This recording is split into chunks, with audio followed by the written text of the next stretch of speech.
Pak Pendeta Lukas akan menyampaikan tanya jawab. Kita akan nyembah Tuhan ya. Sekalipun aku dalam lembah gelap, ku tak takut sebab Kau besertaku.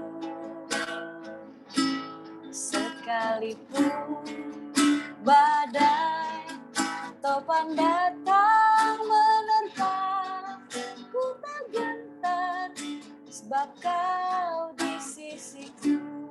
Mari dengan segenap hati sekali lagi kita katakan. Sekalipun aku dalam lembah gelap, ku tak takut sebab Kau besertaku. Sekalipun badai topan datang menerpa, ku tak gentar sebab Kau di sisiku. Aku percaya, aku percaya berkat-Mu atasku melimpah, kebajikan, kemurahan selalu mengikutiku. Ku puji, ku sembah Kau Tuhan. Mari sekali lagi katakan, sekalipun aku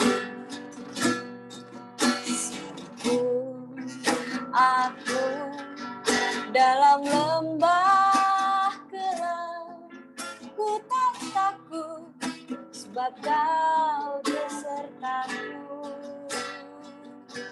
Sekalipun badai topan datang menerpa, ku tak gentar sebab Kau di sisiku. Aku percaya, aku percaya berkat-Mu atasku melimpah, kebajikan, kemurahan selalu mengikutiku. Ku puji, ku sembah Kau Tuhan. Aku percaya, aku percaya berkat-Mu atasku melimpah, kebajikan, kemurahan selalu mengikutiku. Ku puji, ku sembah Kau Tuhan. Kebajikan, kebajikan, kemurahan selalu mengikutiku. Ku puji, ku sembah Kau Tuhan. Amin.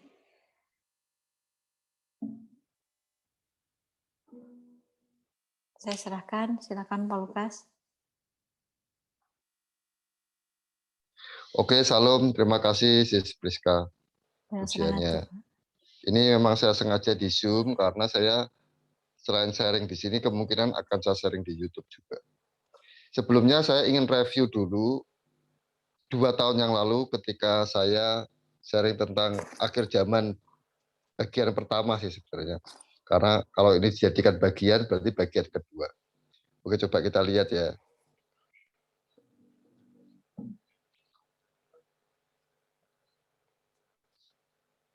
Kelihatan ya share screen-nya ya.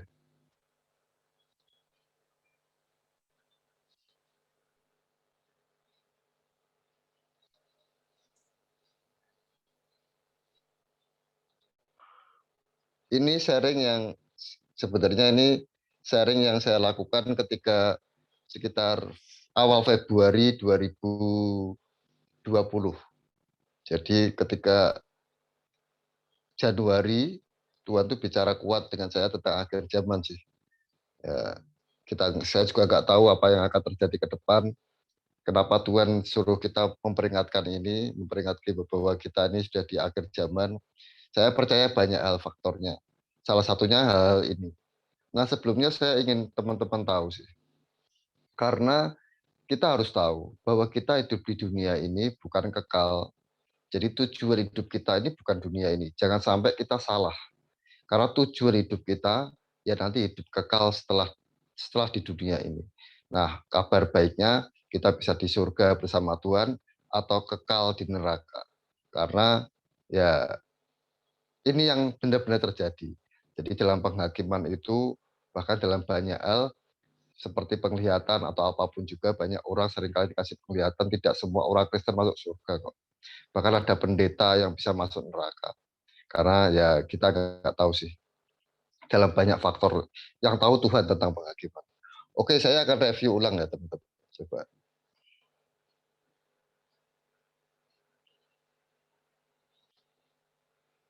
Kelihatan ya share screen saya ya. Bu Lili, Bu siapa? Sally. Kelihatan ya. Hal yang pertama harus kita ketahui, dulu ini reviewnya sebentar saja, tentang nubuat. Jadi kita tahu bahwa nubuat Santo Malaki ini sebenarnya sangat sangat booming sekali. Jadi Santo Malaki ini pernah bernubuat bahwa paus yang sekarang ini paus yang terakhir. Tapi bukan gitu sih nubuatnya, dia diurutkan. Habis paus ini, paus ini. Habis paus ini, paus ini. Terus. Dan itu selalu tepat. Nah, dia bernubuat Paus Fransiskus ini adalah paus yang terakhir. Nah, kita mungkin nggak tahu kalau ini benar-benar paus yang terakhir. Tentu Tuhan datang sebelum paus ini dipanggil pulang Tuhan. Karena berarti sudah tidak ada penggantinya. Saya seringkali ngomong sama teman-teman saya, dunia ini suatu hari nanti akan dikuasai oleh satu orang, yaitu antikris. Tidak ada pemerintahan. Dunia ini hanya dikuasai oleh satu orang, yaitu antikris itu. Saya pernah mendapatkan mimpi bahwa saya waktu itu ada di dalam gua, dan gua itu tertutup, sementara di luar itu banyak pesawat-pesawat terbang. Ya. Mungkin ada teman yang bisa membantu saya mute teman-teman yang ada suaranya ya supaya nggak mengganggu, atau bisa di mute sendiri. Jadi ketika saya lihat di luar itu banyak pesawat-pesawat, tapi dunia ini kacau, tidak ada pemerintahan.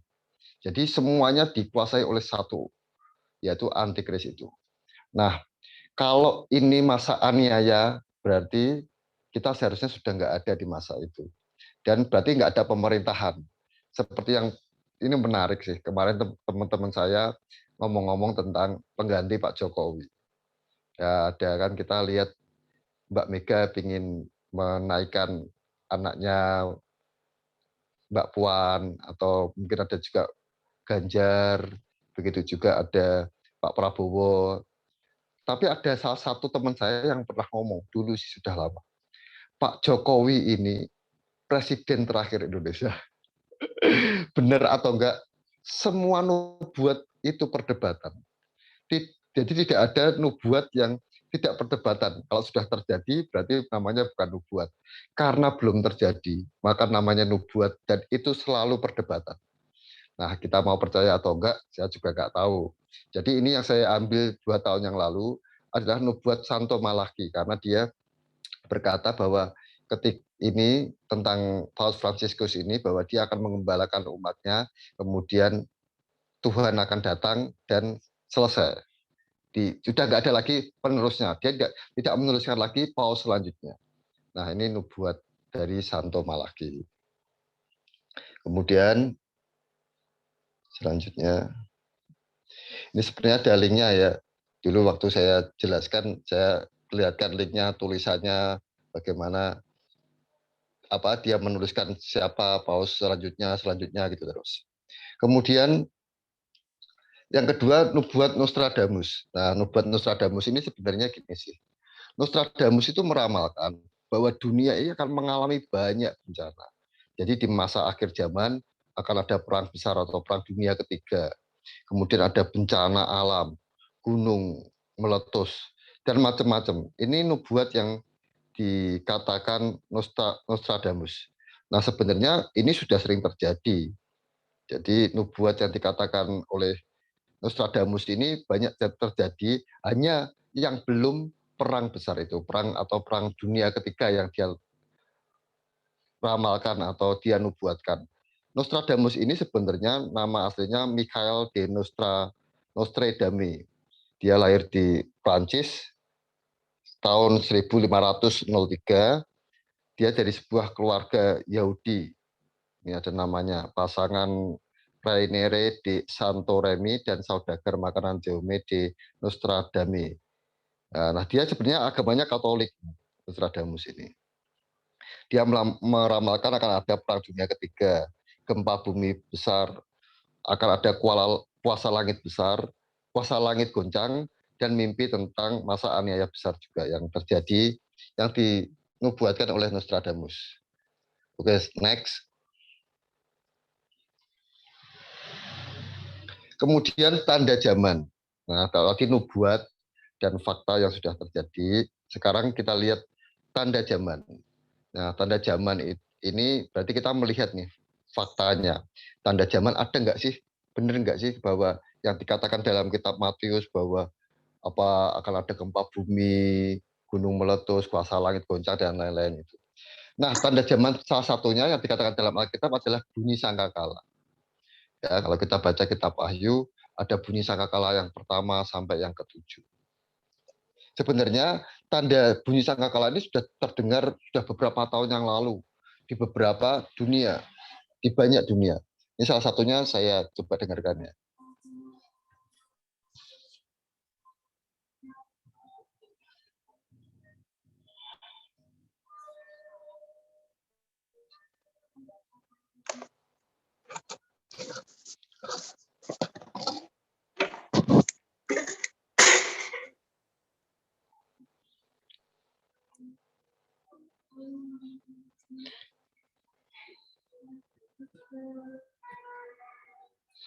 Nah, ini suara sangkakala dari mana juga nggak jelas sih. Tapi aneh, fenomena alam yang aneh.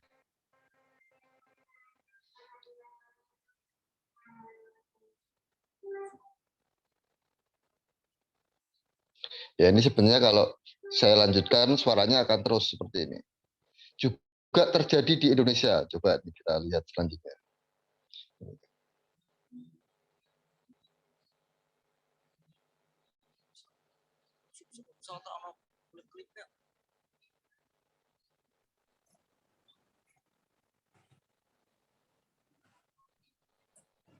Di Pekalongan. Kalau tadi saya lupa, kalau nggak di Inggris di mana gitu. Lupa saya.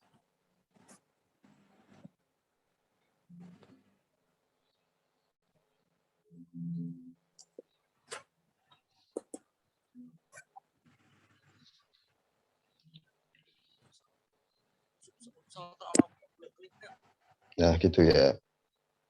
Kemudian setelah tanda zaman, kita lihat bahwa bunyi sangkakala, yang kedua bencana. Kita sering melihat bencana di mana-mana sih. Kalau bencana itu sudah terjadi, kita zaman tsunami di Aceh, di Palu, ya di mana-mana ya. Kita mungkin salah satunya beberapa contoh sih. Ini seperti yang dikatakan, saya ngambil yang seperti yang dikatakan dalam Alkitab. Ini yaitu ketika gunung meletus. Sebenarnya ketika saya sharing ini, saya bacakan juga ayat-ayatnya. Kalau ini di Matius 24, baca aja sendiri di Matius 24 ayat 3 sampai 9.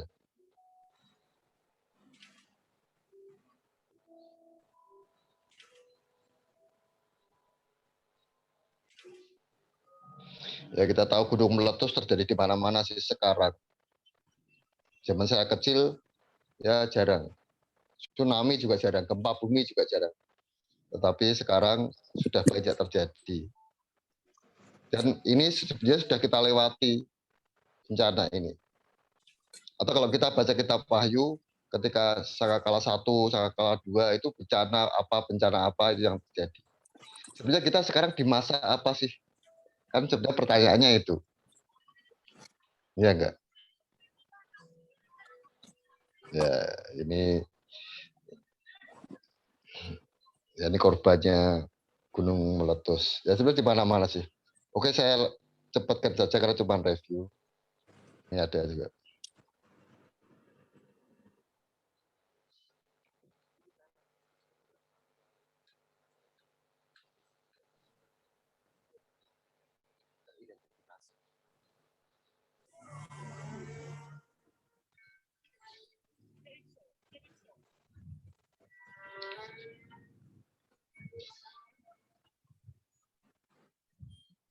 Gempa berkekuatan 9,15 skala Richter pada 26 Desember 2004 memicu gelombang tsunami di Samudra Hindia. Musibah itu dianggap sebagai bencana alam terbesar dalam sejarah. Negara terdampak bencana itu diantaranya Indonesia, Thailand, India, dan Sri Lanka. Tsunami di sejumlah negara Asia itu mengakibatkan 226.000 orang meninggal dunia. Setidaknya 5.395 orang meninggal dunia di Thailand, dengan 2.000 diantaranya adalah wisatawan asing. Menurut salah satu petinggi kepolisian distrik Kakuapa, Provinsi Panga, sejak tsunami 2004, otoritas... Oke gitu ya. Sebenarnya kalau kita lihat ini saja, kita harus sangat amat percaya sekali bahwa kita ini sudah di penghujung dunia. Nah, mungkin teman-teman ada yang belum tahu bahwa dari awal penciptaan sampai hari ini kita sudah 6.020 tahun. Jadi kalau tahun sebelum Masehi, dari awal penciptaan Adam itu, dari tahun sebelum Masehi sampai titik 0 Masehi itu 4.000 tahun. Dan dari tahun Masehi sampai sekarang itu 2020. Atau kalau di total berarti sudah ada 6.000 tahun. Lebih 20 hari. Lebih 20 tahun. Nah, hitungan Tuhan, ya kita seringkali baca Alkitab, ya kita tahu, tidak perlu dibaca lah. Bahwa satu hari adalah 1 tahun dalam Tuhan. Nah, seringkali 6.000 tahun itu disebut juga sebagai 6 hari. Oleh karena itu kalau kita melihat Tuhan itu pada hari ke-7 istirahat. Ya, kalau ini 6 hari, berarti kita sebenarnya sudah masuk hari yang ke-7. Atau kalau saya melihat hari perpanjangan waktu lah.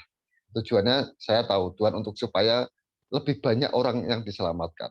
Tetapi saya tertarik, tadi saya lihat di YouTube, ada Mongol, teman saya kasih video Mongol, dia melihat dari sudut pandang, bukan Alkitab sih, sudut pandang dia, tapi betul. Betul, jadi Tuhan tuh menghitung. Kalau dikira ini sudah banyak orang yang tidak akan diselamatkan, maka akan dipercepat. Tapi kalau misalnya ada kans untuk diselamatkan, ya Tuhan akan masih memberi kesempatan. Nah, saya lihat hari-hari ini teman-teman, sebenarnya sulit sekali untuk orang percaya bertahan dalam keselamatan. Termasuk orang-orang pilihan. Nah, itu sih. Coba kita lanjutkan lagi ya reviewnya ya. Nah, ini kalau tadi tanda zaman, sekarang tanda manusia. Tanda manusia yang pertama adalah cinta uang. Ya, sulit ya.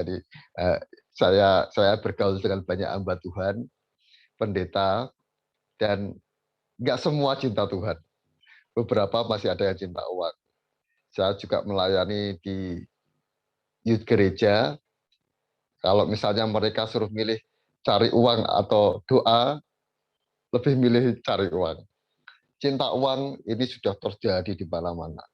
Orang akan rela meninggalkan Tuhan untuk mendapatkan uang. Bahkan orang mencari Tuhan untuk mendapatkan uang. Ya. Jadi motivasinya uang. Ini yang bahaya. Tanda manusia di akhir zaman itu cinta uang. Kalau zaman dulu, zaman Abraham, itu cinta anak. Mereka kalau punya anak, berarti mereka diberkati. Oke, selanjutnya. Mengasihi diri sendiri. Nah, ini memang terjadi di mana-mana sih. Contohnya yang paling gampang, mengasihi diri sendiri itu apa? Sekarang kalau kita lihat orang kumpul-kumpul, kayaknya kumpul bareng-bareng sih. Tapi mereka pegang HP sendiri. individualisnya sangat tinggi. Karena itu banyak orang sudah sukanya selfie. Jadi mereka menonjolkan dirinya sendiri, mengasihi dirinya sendiri. Ini tanda manusia di akhir zaman. Kemudian yang ketiga, nanti boleh tanya. Nah, ini teman-teman, chip RFID. Jadi saya bukan gini ya. Saya bukan menakut-nakuti atau mengatakan sesuatu yang tidak baik, tapi saya akan melihat dari sudut pandang rohani. Ya, kita sudah lihat hari-hari ini chip RFID pasti segera dipasang, pasti. Saya yakin karena tidak mungkin orang terus pakai kartu vaksin, tidak mungkin. Jadi kartu vaksin bisa disalahgunakan, bisa dipakai mungkin dipakai orang lain atau yang karena pakainya barcode. Tapi kalau ditanam di tangan atau ditanam di tubuh itu kesulitan untuk salah gunakan. Dan ini pasti terjadi, pasti tidak mungkin tidak. Ini sudah di depan mata. Jadi chip RFID ini segera ada. Ya, kita lihat sih. Sebenarnya tentang vaksin ini sudah dinubuatkan. Jadi ada orang yang menubuatkan tahun 2016. Di Facebooknya dia menulis bahwa setelah ada bencana alam global atau penyakit sampar ini, kemudian akan ada vaksin dan chip RFID. Ya, dia sudah menubuatkan itu di tahun 2016. Kemudian kemarin beberapa hari yang lalu dia share lagi. Sebenarnya semua orang itu dipakai Tuhan untuk memperingatkan. Saya yakin bukan hanya saya, tapi banyak orang lain. Banyak orang lain yang dipakai sesuai dengan anugerah atau karunia yang diberikan Tuhan masing-masing. Oke, ya sulit untuk menghindar. Bahkan saya yakin ini akan disetujui oleh bahkan orang Kristen. Kalau dulu orang Kristen bisa berkata tidak mungkin saya mau, tapi ketika waktunya memang benar-benar harus dibutuhkan, tetap pasti mau. Saya yakin. Nah, ini kesulitan. Makanya saya berharap kita semua nanti ikut terangkat. Karena kalau tidak, sulit untuk bertahan. Oke, kemudian yang selanjutnya, ya ini pengajak. Ya, penting pengajak ada di mana-mana sih. Jadi ya kalau saya sering kali ngomong sama teman-teman saya, kalau kita fokus ke orang, kita nggak akan melayani Tuhan. Karena ya kita benar aja diejek, apalagi salah. Ya, memang pengajak, apalagi pengajak dalam tanda kutip rohani atau pengajak firman Tuhan. Apa benar Tuhan bisa punya kuasa? Apa benar Tuhan bisa menyelamatkan? Seperti yang sering kali saya katakan, kalau orang suruh milih Tuhan, percaya Tuhan atau percaya apalah misalnya vaksin, plasma darah atau apa, mereka pasti akan memilih itu sih. Jadi saya punya banyak pengalaman tentang hal ini ketika kemarin pandemi itu yang waktu meledak, dan saya percaya ini akan meledak lagi. Saya bukan menakut-nakuti, tapi Tuhan berkata dunia tidak akan bertambah baik. Ya. Dan ini memang rencana skenario untuk chip RFID. Ya, kita harus tahu itu. Ya, jadi kalau misalnya nanti meledak, akhirnya tetap dipasang chip RFID. Doa saya sih, kita semua ikut rapture. Karena kalau tidak, ya sulit lah. Kemudian yang tanda manusia akan ada antikris ya. Sebenarnya antikris sudah ada di mana-mana sih. Banyak sekarang ini antikris ya. Nah, kalau kita lihat dari sudut mata agama ya ada, ya banyak lah antikris, orang yang tidak percaya dengan Tuhan Yesus atau orang yang anti Tuhan lah, anti Kristus lah, ya gitu. Banyak, kalau tanda manusia yang ini sudah banyak antikris. Kemudian, nah internet ini sharingkan tentang, dan Injil Kerajaan ini akan diberitakan ke seluruh dunia. Maka baru selesai. Ya. Intinya gitu. Sebenarnya bagaimana sih cara memberitakan Injil ke seluruh dunia? Kok tempat yang sudut-sudut itu sulit, kecuali dengan saat ini internet. Internet itu sekarang menjangkau hampir semua seluruh dunia. Dan ini menjadi salah satu tempat penginjilan juga. Ya, jadi selain internet bisa juga untuk hal yang tidak baik, untuk ya propaganda yang tidak baik atau konten-konten yang tidak baik, tetapi juga bisa untuk penginjilan. Dan ini akan menjangkau seluruh dunia. Oke, saya next saja. Nanti bisa tanya. Nah, ini rapture ya. Sebenarnya gini, teman-teman. Saya akan jelaskan secara singkat saja. Rapture ini perdebatan. Jadi siapa yang benar, menurut saya hanya Tuhan yang tahu. Tapi dari apa yang saya dapatkan, kalau kita baca di Lukas 17, Tuhan berkata bahwa pada nanti kedatangan Tuhan itu seperti zaman Nuh. Begitu juga, baca aja di Lukas 17, baca sendiri. Begitu juga seperti zaman Lot. Nah, kalau kita lihat zaman Nuh dan zaman Lot, itu Tuhan ingin menghancurkan dunia di zaman Nuh. Begitu juga ketika di zaman Lot, Tuhan ingin menghancurkan Sodom dan Gomora. Tetapi kita perlu lihat, Tuhan itu Tuhan yang maha kasih. Tuhan itu Tuhan yang baik. Masakan orang benar dibiarkan ikut hancur dalam masa aniaya besar atau masa antikris atau kita sebut kemudian selanjutnya di masa cawan murka Allah. Tidak mungkin.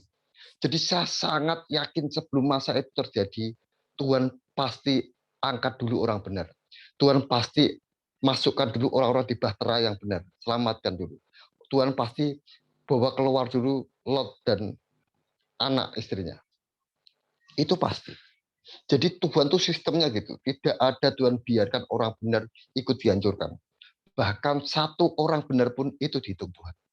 Jadi ketika Abraham hitung-hitungan, sebenarnya ya kalau kita, karena mungkin cerita Abraham ini awal mula cerita, tapi kalau kita sudah baca Alkitab semuanya, itu terulang terus. Jadi cerita tentang Abraham, apa menyelamatkan, tawar-menawar, berapa orang terulang. Bahkan sampai satu orang saja diselamatkan.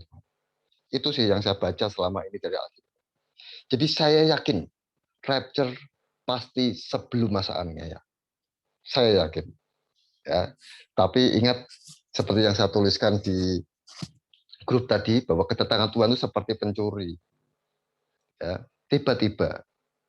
Nah, kalau pencuri ngomong dulu ya, ya aneh ya, tiba-tiba.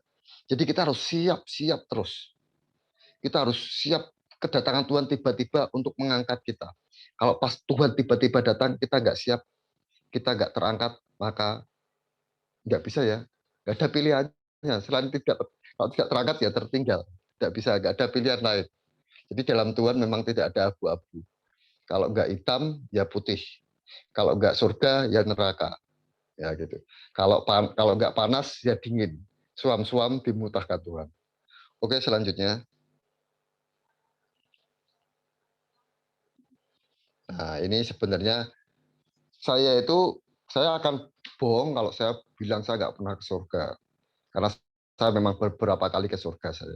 Jadi ketika Tuhan memberi saya pedang, ketika saya diberi mahkota, ketika saya melihat salah satu orang yang saya kenal, ketika saat itu saya berdiri di atas balkon rumah saya di surga. Jadi saya beberapa kali di surga.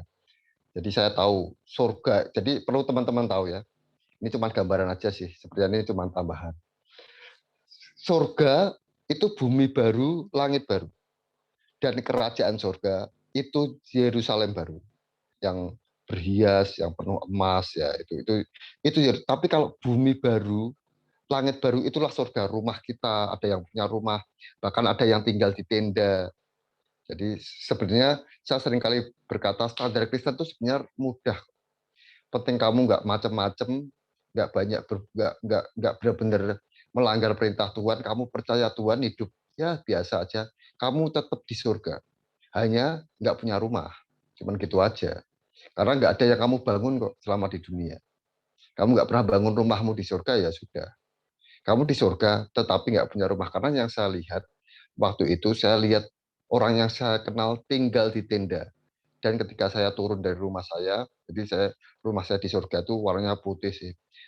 Lantai 2 ada balkonnya. Ketika saya lihat dari atas, saya lihat ada orang yang saya kenal tinggal di dalam tenda. Karena saya kasihan, kemudian saya turun, saya cari. Orangnya nggak ketemu, terus Saya masuk tendanya hanya ada pakaian dan kayak lemari kecil lah, nggak ada apa-apanya. Terus setelah saya cari-cari nggak ketemu, saya bangun. Saya berpikir gini, wah ternyata saya nggak bisa nolong orang ini ya. Memang kalau kita di surga kita sudah nggak bisa nolong. Tapi Tuhan waktu itu ngomong sama saya, kamu masih di dunia, kamu masih bisa nolong.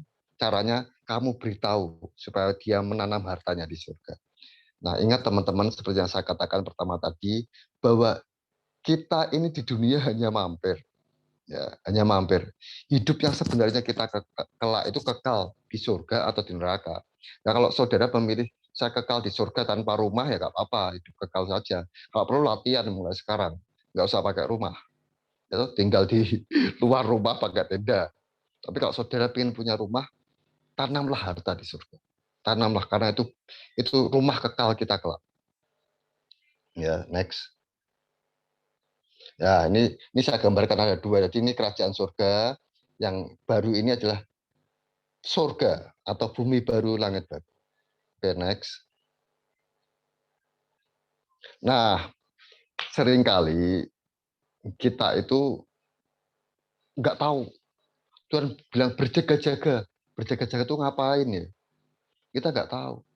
Tapi kalau kita baca Alkitab, Tuhan selalu ngomong berjaga-jaga. Itu sesuatu yang diikuti dengan perbuatan. Itu bukan berjaga-jaga, saya tidur-tiduran aja di rumah, saya santai-santai aja di zona nyaman. Enggak. Berjaga-jaga itu melakukan sesuatu. Kalau kita baca di Alkitab ada perumpamaan, ketika tuannya datang, dia sedang memukuli atau apa. Sementara ketika tuannya datang, dia sedang bekerja, merawat pekerja-pekerjanya. Itu yang disebut berjaga-jaga. Jadi dia bertanggung jawab dengan tugas yang dibebankan ke dia. Kalau dia malas-malesan, nggak bertanggung jawab, maka itu bukan berjaga-jaga. Itu namanya hamba yang malas dan tidak berguna. Ya, talenta yang diberikan Tuhan kepada kita, walaupun satu, harus kita kembangkan. Dipendam, malas, tidak berguna, dilemparkan ke dalam kegelapan yang paling gelap. Ya, oke. Berjaga-jaga ini adalah, saya katakan di sini, bekerja untuk Tuhan. Ya, bekerja dalam banyak. Sebenarnya tujuan utamanya sih tuayan jiwa-jiwa sih. Jadi semua yang kita lakukan, mungkin saya nggak bisa sharing seperti ini kalau tidak ada yang mendukung saya untuk yang lainnya. Saya tidak bisa, mungkin bisa melayani di mana tanpa dukungan teman-teman yang lain. Makanya ini sebenarnya berjaga-jaga itu bekerja untuk Tuhan sesuai dengan tugas panggilan kita masing-masing. Tidak ada semua ditugaskan jadi pendeta, semua nggak mungkin. Ya, ada imam dan raja secara umum, dan secara khusus banyak bagian-bagian. Oke, selanjutnya ya ini dikatakan ini tubuh Tuhan, ya. Ada yang sedang apa itu? Sedang nyuci, ada yang sedang bangun, ada yang sedang memperbaiki, ada ya seperti di gereja ada doorkeeper, ada usher, ada WL, ada singer, ada choir, ada apa itu namanya pengkhotbah dan lain-lain. Ada yang bahkan bersihin. Semua itu tubuh Kristus. Dan menurut saya semua penting. Jadi jangan mengira pengkhotbah itu lebih hebat daripada tukang pel. Belum tentu.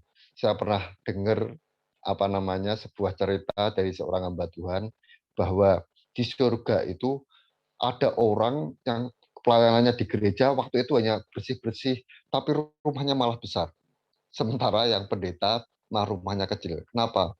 Karena pendeta itu sudah dapat upahnya di dunia, sementara dia yang nggak terlihat mendapat upahnya dari Tuhan. Ya, berjaga-jaga intinya melakukan tugas bagian kita masing-masing di dalam Tuhan. Oke, sudah selesai teman-teman. Saya matikan share screen-nya.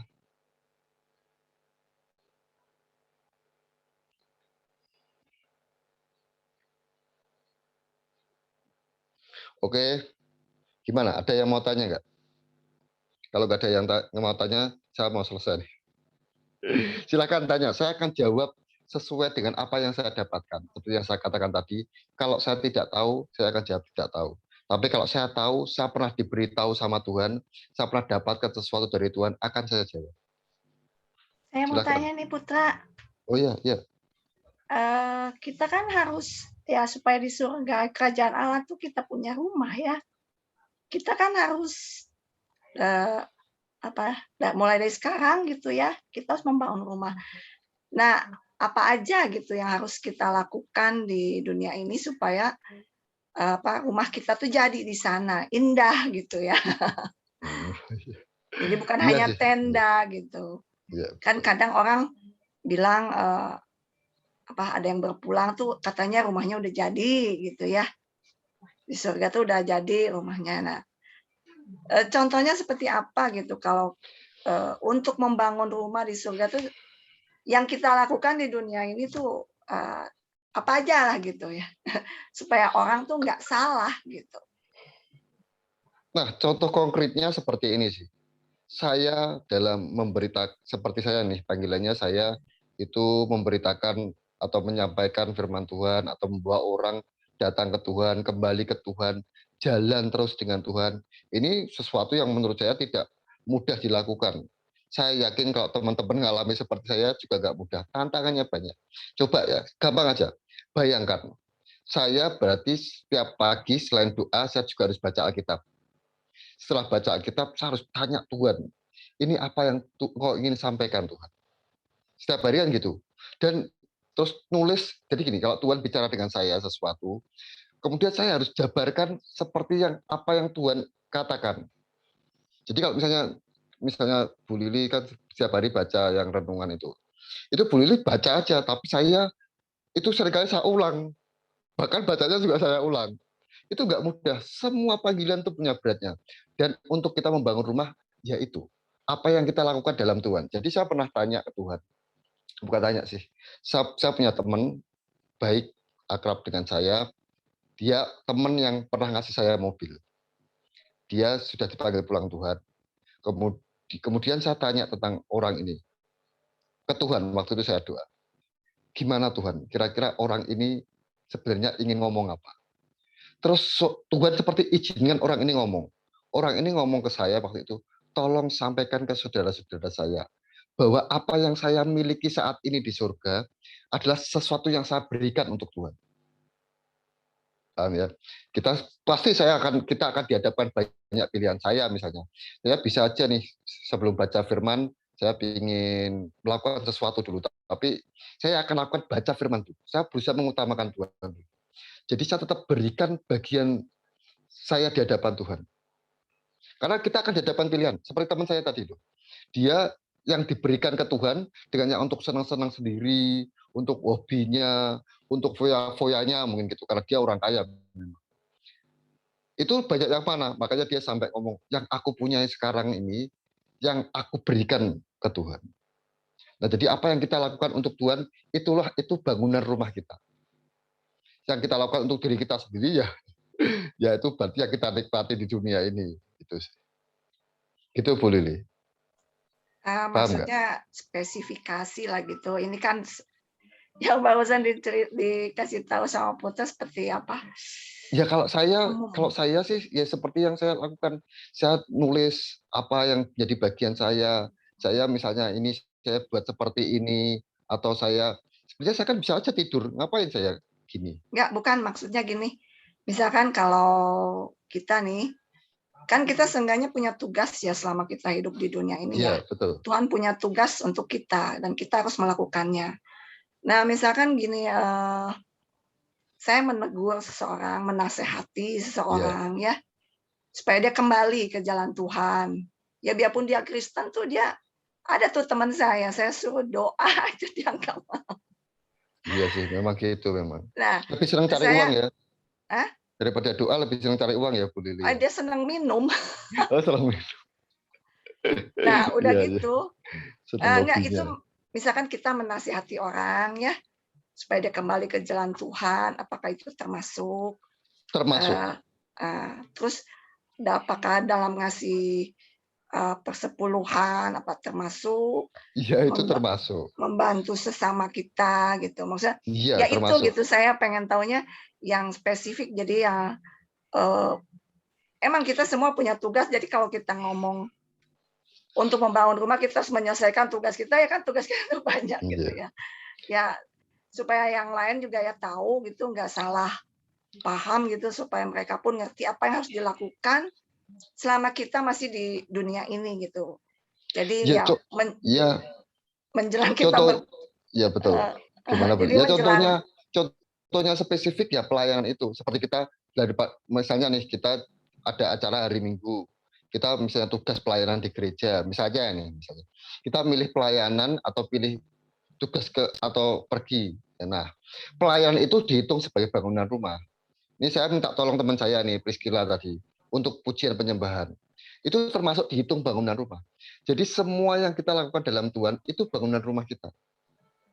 Ya, itu seperti itu sih. Jadi mungkin ada hitungannya sih, 1 bata, semen, mungkin di sana ada toko bangunan mungkin ya. Ya gitu. Yang penting semua yang sebenarnya gini, saya yakin kita semua itu punya tugas panggilan masing-masing di hadapan Tuhan. Saya yakin. Hanya mau nggak kita melakukan. Sebenarnya seringkali roh itu menuntun kita untuk melakukan sesuatu yang dalam Tuhan. Seringkali, saya yakin, pasti.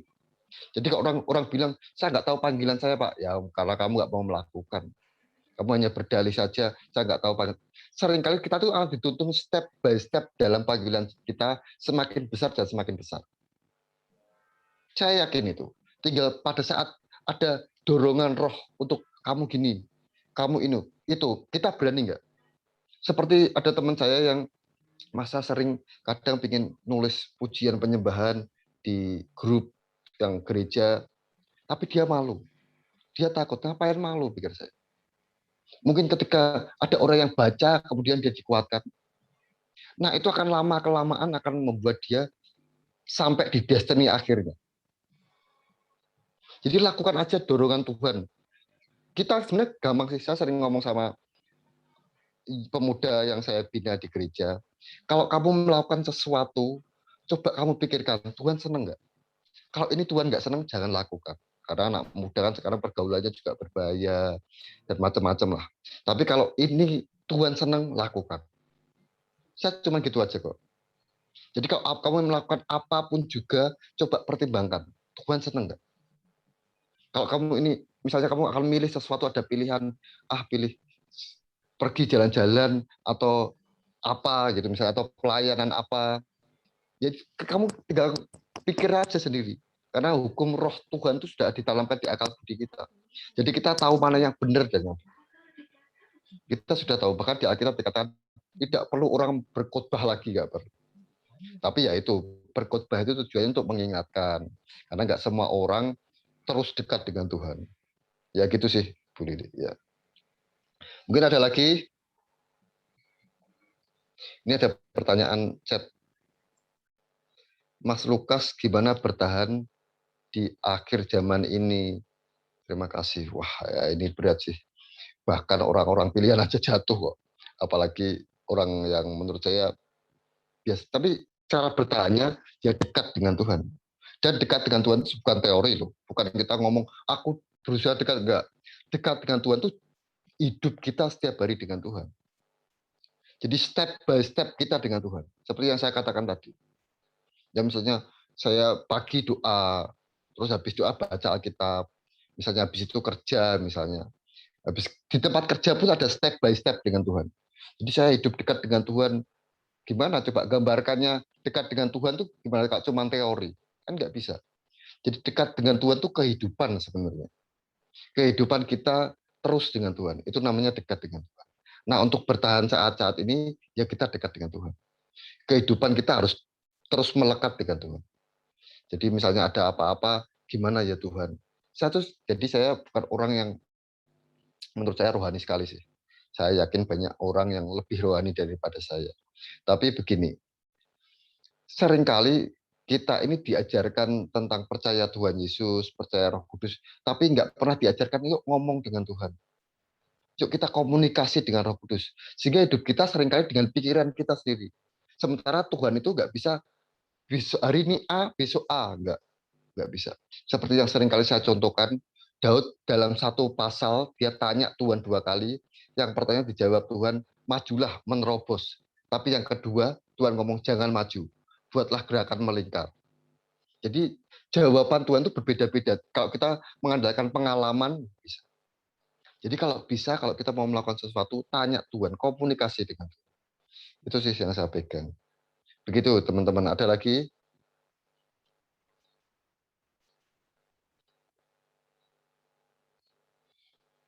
Gimana? Nggak ada? Kalau nggak ada, Shalom Pak Lukas. oh iya. Ya, mari Mas Aquila. Gimana? Ya, shalom. Pak Lukas, saya mau tanya, setelah kita meninggal itu, kita kemana ya Pak? Terus, apakah ada hukum ya Pak, tahta putih ya Pak? Yang apa yang kita lakukan di dunia ini, apakah kita akan di apa dipertanggungjawabkan di tahta putih? Itu Pak Lukas, terima kasih, Tuhan Yesus memberkati. Oke, jawaban yang pertama. Kalau Mas Aquila pernah baca Alkitab ketika Tuhan Yesus mengatakan tentang perumpamaan orang kaya dan Lazarus. Ketika orang kaya itu meninggal, dia kalau baca ini sebenarnya dalam terjemahan lain bukan di alam maut tapi di Hades. Ya, tadi saya juga dengar dari di Hades itu tempat penyimpanan sementara orang-orang yang sudah meninggal yang berdosa. Sementara tempat yang namanya tempat yang untuk kita orang-orang benar namanya Firdaus. Itu seperti yang Tuhan Yesus katakan ketika disalib, dia ngomong sama sebelahnya, hari ini juga engkau akan bersamaku di Taman Firdaus. Ya gitu ya. Jadi orang yang jahat akan di Hades, orang yang benar akan di Firdaus namanya. Kemudian karena bumi baru ini belum diciptakan. Jadi kalau kita baca nanti setelah Wahyu 21 baru bumi baru itu, langit baru, bumi baru diciptakan, kemudian Yerusalem baru turun dari langit. Kemudian yang kedua tadi apa, Mas Aquila? Tahta putih ya, pengadilan tahta putih. Ini sebenarnya menarik. Ya, sebenarnya seringkali Tuhan memberi perumpamaan tentang kambing dan domba dan macam-macam. Tapi penghakiman itu ada.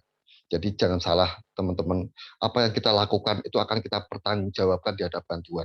Kalau kita baca di kitab Pengkhotbah, ya ini sesuatu yang ditulis Salomo dari dia hidup sepanjang umurnya di kitab Pengkhotbah ini dituliskan ketika Salomo tua. Coba ini kita baca ya. Pengkhotbah pasal yang terakhir, ayat yang terakhir.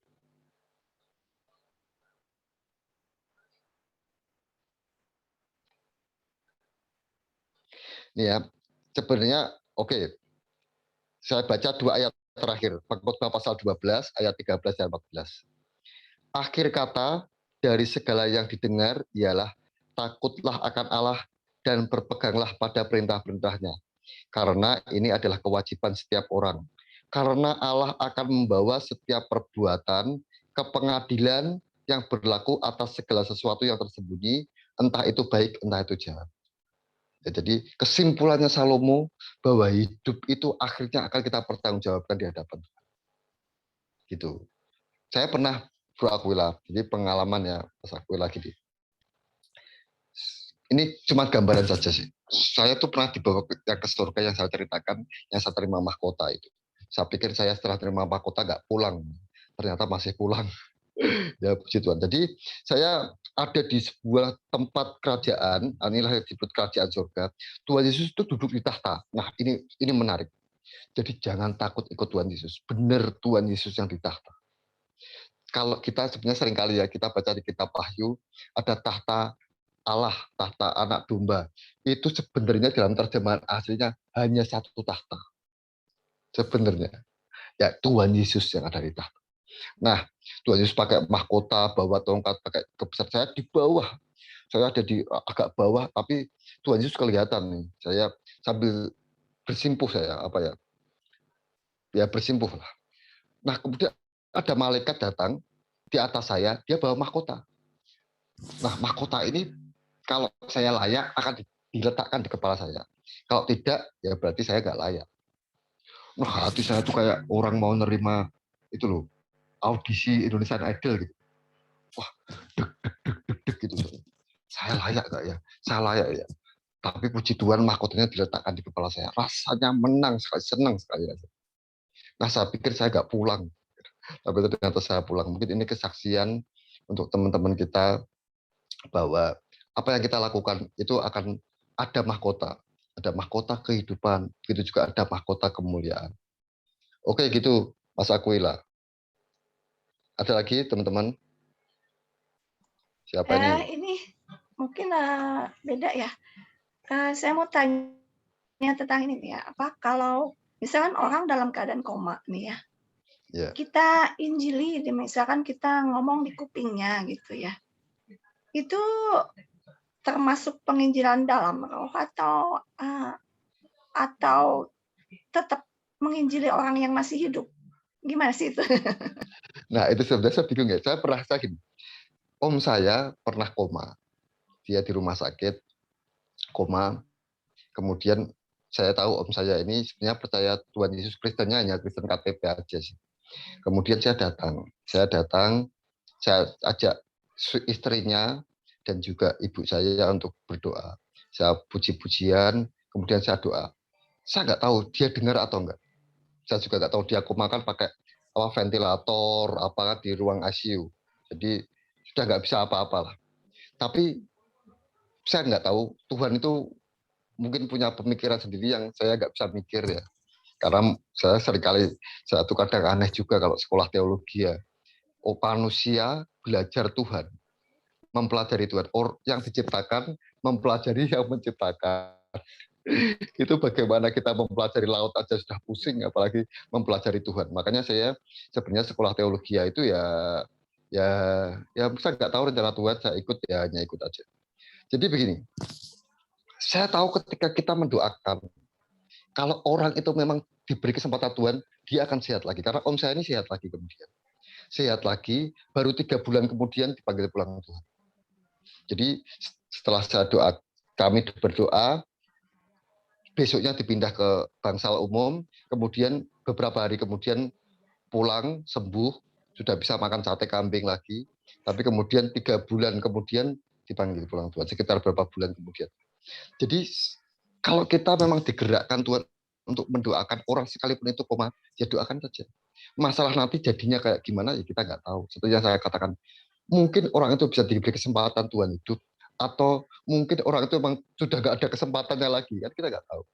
Keputusannya kan di tangan Tuhan. Yang masalah dia mendengar, saya pikir-pikir gini sih. Sebenarnya ketika orang hidup, itu dia sudah banyak mendengar tentang kebenaran firman Tuhan. Seperti yang ketika orang kaya itu ngomong ke Tuhan, ngomong dong ke saudara-saudara saya, supaya saudara-saudara saya jangan seperti saya ini mati dalam penderitaan.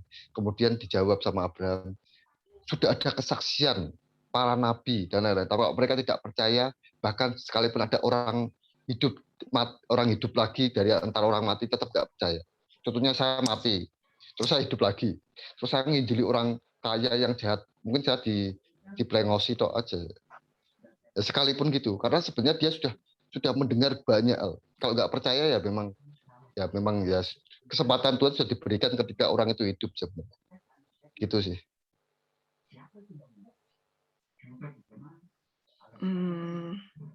Ya ini maksudnya jadi termasuk penginjilan orang hidup atau penginjilan roh gitu ya? Ya orang hidup lah.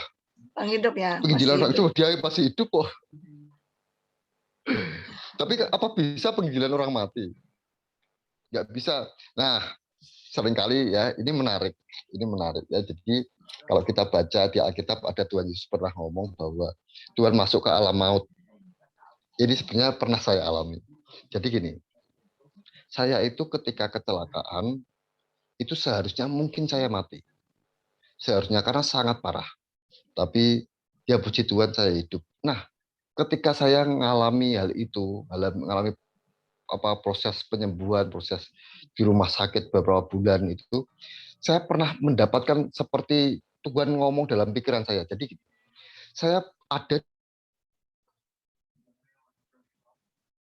di atas batu dengan terikat, nggak bisa bergerak dan dikelilingi iblis-iblis.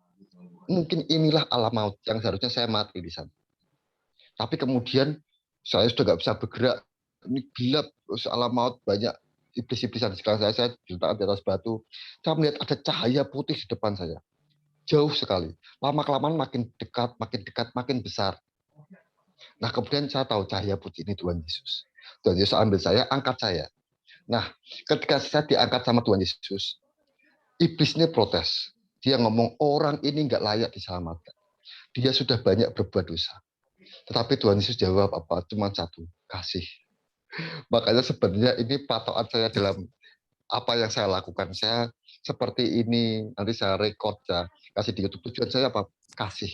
Jangan sampai teman-teman saya, orang-orang yang saya kenal tidak diperingatkan, tidak diselamatkan ketika Tuhan datang, akhirnya tertinggal. Semua yang saya lakukan dasarnya itu kasih.